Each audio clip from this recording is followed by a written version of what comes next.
Fire is a living thing.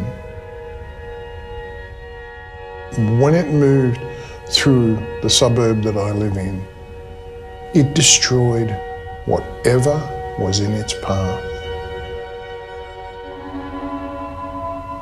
No one can really understand what it's like to stand and watch such devastation, to stand and watch such a monster. 20 metres high, this wall of fire, and I'm standing there with a garden hose. When the fire came to our house and we called 000 and we asked for help, nobody came. We are watching clouds come towards us and knowing that people we know are dying.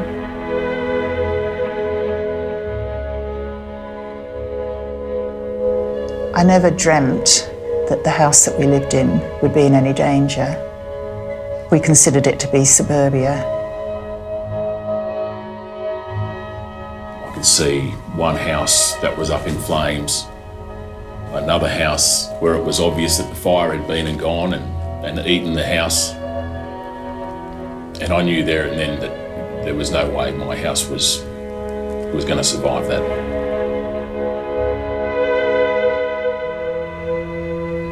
It's very hard to comprehend the loss of everything and to see your country burn.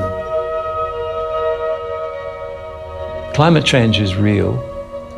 We already know that it's going to get hotter and drier, and climatic events are going to become much worse.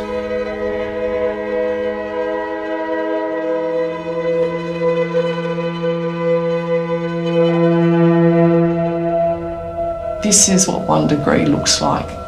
How many more experts does the government need to explain that we are facing a disaster of unimaginable proportions?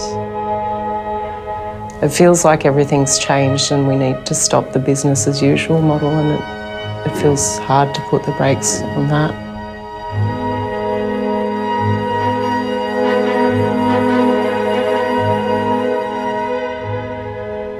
When people go through something, when they feel what it's like to have your belly slit open, when they feel that feeling of losing everything, I think then you would be in a position to make change.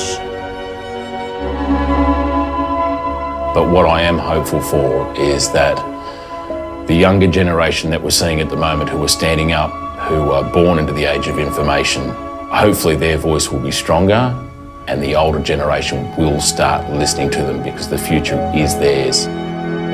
If you've got kids or grandchildren, well, you have to change. Otherwise, they don't get the lovely life you've had.